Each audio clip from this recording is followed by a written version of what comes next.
when our body dies, that's not the end of the route for the soul. The soul keeps on living as it did before, just in a different form.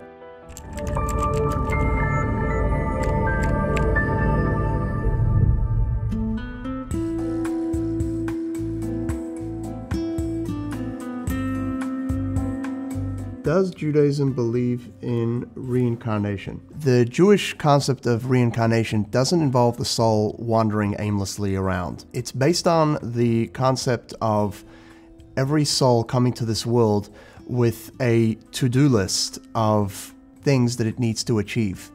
And if at the end of a life the soul hasn't completed all of the tasks on that list, then after its death, it redescends, it reincarnates in a different form, in a different body, and comes back to complete those tasks on its list that it didn't previously achieve.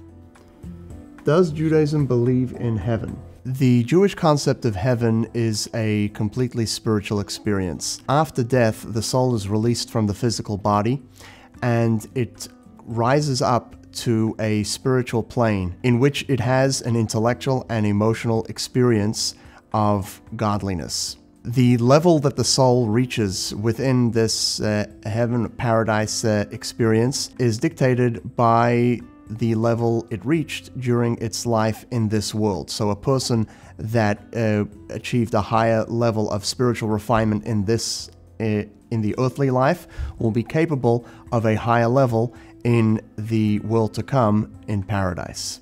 Does Judaism believe in afterlife? In the Jewish belief, we have a body and a soul, and when our body dies, that's not the end of the route for the soul. The soul keeps on living as it did before, just in a different form.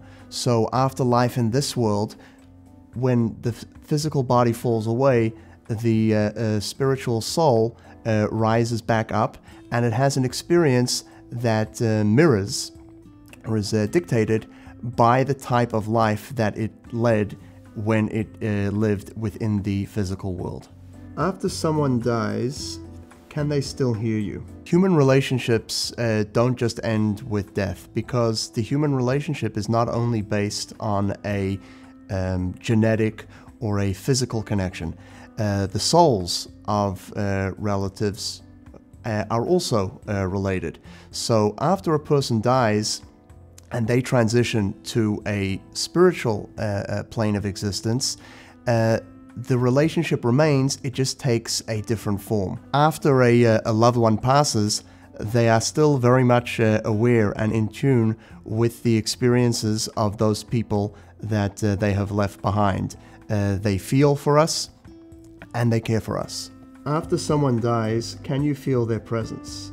Well, it's a bit hard to argue about feelings. The grave, the resting place of a person, is a place where we can connect with that deceased individual, and that's because the soul, although the soul is a spiritual entity, it has a greater presence at the site of the burial of the body.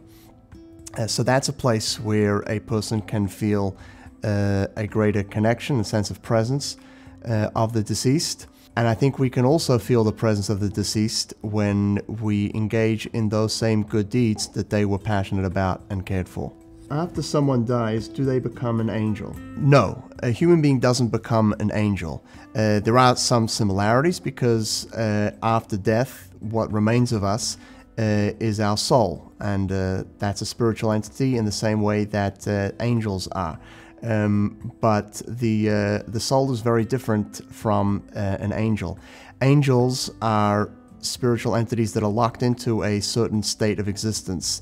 They're constantly experiencing the same spiritual understanding and emotions, whereas the human soul, just as during its life it's dynamic and changing and evolving, so too in its afterlife experiences it continues to advance in its spiritual perception.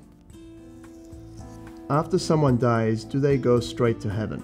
Typically speaking, after death, most of us are not capable of experiencing the spiritual plane of heaven. And that's because during our life, our souls didn't remain in their same pristine spiritual state, and they've been damaged to some degree by their earthly experiences. So for most of us, that means that before entering heaven or paradise, we need to undergo a cleansing stage. In Hebrew, that's called Gehenna. In English, that's often translated as hell, but hell has different connotations of purgatory and of punishment and suffering. The Jewish concept of Gehenna is a cleansing stage that's necessary in order to prepare the soul and enable it to be have the right sensitivities to be able to experience the spiritual pleasures of heaven and the afterlife. Are my dreams telling me something? So in the Torah, we find stories of people receiving instructions, different communications in the form of dreams. A famous story of Joseph and his dreams is a prime example of that. That tells us that it's possible that valuable messages can be transmitted in dreams. But the important question then becomes, what about me? Are my dreams meaningful? Do they have any communications for me? And how can I know that? Dreams are nocturnal thoughts, and the quality of those dreams are therefore dictated by the quality of our daytime thoughts. So if our thoughts during the day are focused and meaningful, then there is a very good chance that our nighttime dreams will also be meaningful and valuable. But for most of us, if we're honest about it, our thoughts during the day tend to wander from place to place, and they're not always very focused and meaningful. So for people like me, it doesn't make sense to expect that our nighttime dreams will all of a sudden be packed with meaning and significance. Are horoscopes or star signs real? So there are a range of opinions in traditional Jewish sources about horoscopes. There are those that reject the possibility that the stars have any meaning for us. And there are others that do accept that the position of the stars have some level of influence over world events and human character. What is clear and is agreed upon by all is that fate doesn't ultimately lie with the stars. It lies with God, and it is determined by our actions and our relationship with God. That's where destiny truly lies, rather than with the stars. Are horoscopes a sin? A sin may be too strong of a word. What is agreed upon, and this is in consensus among all Jewish authorities, is that we shouldn't seek out horoscopes and astrological predictions. And that's because even if horoscopes do have some level of predictive value, rather than looking to them, we should be looking to God, because He is the one who ultimately is calling the shots. So focusing too much on astrology and looking for the astrological predictions about the future can take our mind off where it should be, which is on God and our actions. Are horoscopes against God? Horoscopes can certainly be a distraction from God, because instead of a person looking to God and understanding that our actions are what ultimately shape our fate, looking into the horoscopes and astrology can distract us from that truth.